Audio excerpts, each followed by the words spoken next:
Pablo Escobar pernah membakar uangnya senilai 20 juta dolar Amerika. Yo geng, gua Arjun, selamat datang di Jun's Corner.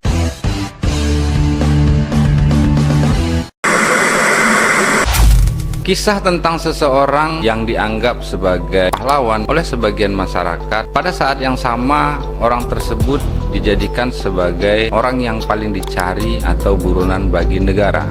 Banyak terjadi di beberapa belahan dunia. Katakanlah si Pitung atau Zorro, yang sebagian orang menganggapnya bahwasanya mereka adalah pahlawan karena kerap kali memberikan bantuan kepada orang-orang miskin dan rakyat kecil. Namun oleh negara dan pemerintah, mereka dianggap sebagai musuh dan merupakan ancaman bagi keamanan negara. Nah, pada segmen kali ini kita akan membahas sesosok pahlawan bagi sebagian masyarakat di Kolombia dan bahkan di beberapa belahan dunia lainnya. Namun ia merupakan sosok yang paling dicari pada saat itu oleh pemerintah. Dia adalah Pablo Emilio Escobar Gaviria. Lahir di sebuah kota kecil bernama Medellín, Kolombia, di mana sejak tahun 1970-an, kurang lebih selama 2 dekade, Pablo Escobar memimpin kartel Medellín, menguasai jaringan perdagangan narkotika dengan target pasar utamanya merupakan Amerika Serikat.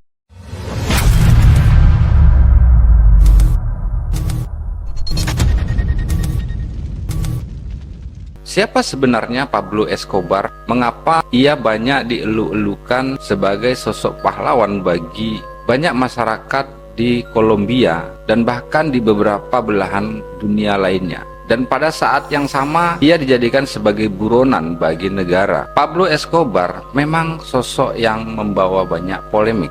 Itu sebabnya namanya terus diperbincangkan, menjadi kajian riset, kemudian kisahnya banyak diangkat ke dalam film dan juga kisahnya ditulis ke dalam buku. Fakta Pablo Escobar yang cukup mengejutkan. Ternyata Pablo Escobar dilahirkan dari keluarga miskin, layaknya keluarga-keluarga yang ada di kota Medellín, Kolombia.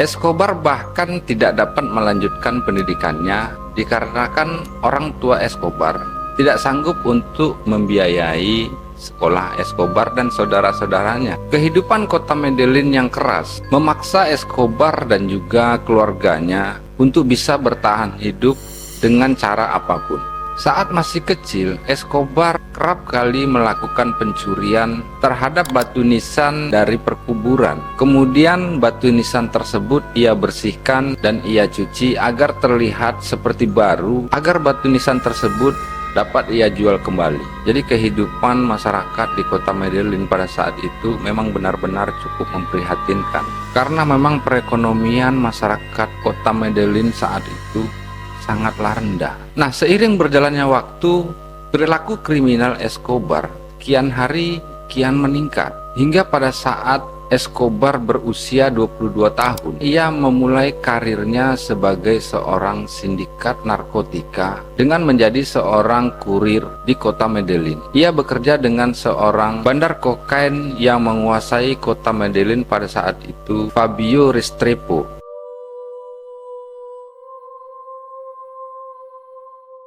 Di usianya yang ke-22 tahun itu adalah saat pertama kali di mana Escobar berhasil mengumpulkan uang sebanyak 1 juta dolar sebagai seorang kurir narkoba. Hingga pada tahun 1975 terjadi perselisihan antara Fabio Restrepo dengan Escobar, dan dalam perselisihan tersebut Escobar berhasil membunuh Fabio Restrepo.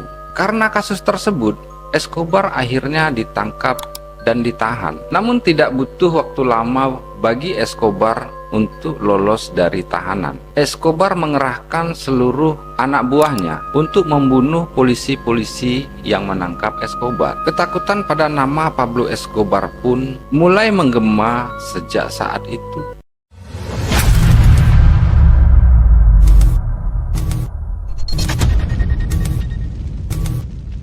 Pablo Escobar adalah seorang yang ambisius. Pria dengan nama lain Pablito ini pernah menjadi anggota dewan di parlemen Kolombia. Masuk ke Kongres ia lakukan untuk melapangkan jalan bagi dirinya yang berkeinginan menjadi seorang presiden di Kolombia. Namun sayang, 2 tahun kemudian Pablo Escobar harus mengundurkan diri setelah bisnis gelapnya dibeberkan oleh seorang politisi yang juga seorang menteri kehakiman Kolombia bernama Rodrigo Lara, dan belakangan Lara pun harus mati ditembak dalam sebuah insiden di jalan raya atas perintah Escobar.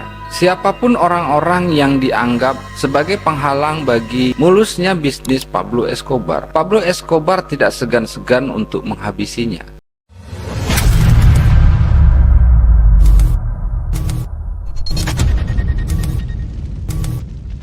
Kekayaan Pablo Escobar langsung melejit sejak ia turun ke bisnis dunia kokain. Pablo Escobar pernah membakar uangnya senilai 20 juta dolar Amerika ketika ia dan keluarganya harus bersembunyi di pegunungan Kolombia, dan pada saat itu putrinya sedang mengalami hipotermia. Pablo Escobar membakar uangnya hanya agar putrinya tetap dalam keadaan hangat. Saking kayanya, Pablo Escobar harus menghabiskan uangnya senilai 2.500 US dollar hanya untuk membeli gelang karet untuk mengikat uangnya. Pablo Escobar juga sempat kehabisan tempat untuk menyimpan uangnya hingga ia terpaksa menyembunyikan uang-uangnya ke dalam tanah.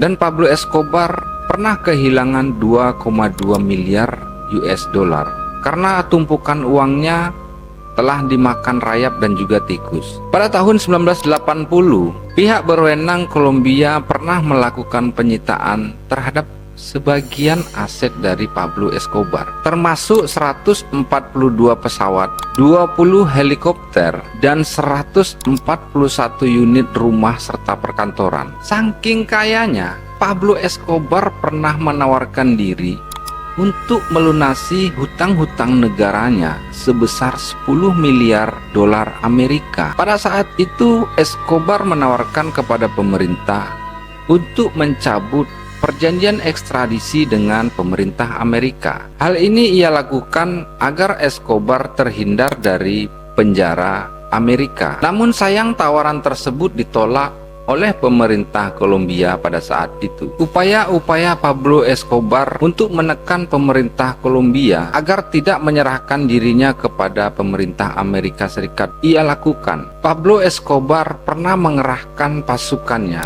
untuk menyerang Mahkamah Agung Kolombia. Namun pada saat itu Presiden Kolombia Cesar Gaviria Trujillo memberikan perlawanan dengan cara mengerahkan ribuan tentara dan juga polisi untuk menghabisi Pablo Escobar dan juga anak buahnya. Dalam bentrokan tersebut dikabarkan ada ribuan korban jiwa yang tewas, baik itu dari pihak Pablo Escobar maupun dari pihak tentara. Akhirnya belakangan Pablo Escobar memberikan tawaran kepada pemerintah Kolombia agar dirinya tetap bisa ditahan di Kolombia saja. Pablo Escobar menawarkan untuk membangun penjaranya sendiri yang diberi nama La Catedral. Tawaran Pablo Escobar saat itu akhirnya diterima oleh pemerintah Kolombia. Namun sayangnya, penjara yang dibangun oleh Pablo Escobar layaknya bukan seperti sebuah penjara, namun lebih mirip dengan sebuah hotel berbintang 5 karena di dalamnya terdapat fasilitas seperti mandi sauna, kolam renang, bahkan air terjun. Dan Pablo Escobar juga membangun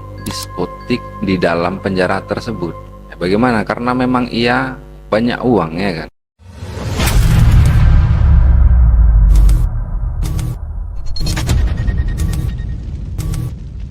Hingga pada tahun 1992, pemerintah Kolombia mengerahkan ribuan tentara untuk menyerang penjara La Catedral Hal ini dilakukan oleh pemerintah Kolombia karena pada saat itu terjadi bentrokan antar kartel dan Pablo Escobar sendiri dikabarkan tetap menjalankan bisnis narkobanya melalui penjara tersebut. Namun dalam penyerangan tersebut, Pablo Escobar berhasil melarikan diri. Perburuan terhadap Pablo Escobar pun dimulai. Pemerintah Kolombia mengerahkan ribuan pasukannya dibantu dengan pasukan khusus dari Amerika. Setelah 6 bulan perburuan, akhirnya Pablo Escobar ditemukan berada dalam persembunyiannya masih di dalam kota Medellin. Dalam perburuan tersebut, Pablo Escobar ditemukan dalam keadaan tewas setelah terjadi baku tembak di atas sebuah atap gedung. Menurut pengakuan pemerintah Kolombia, bahwasanya Pablo tewas karena ditembak oleh pasukan Kolombia. Namun banyak pengakuan dari keluarga Pablo Escobar sendiri bahwasanya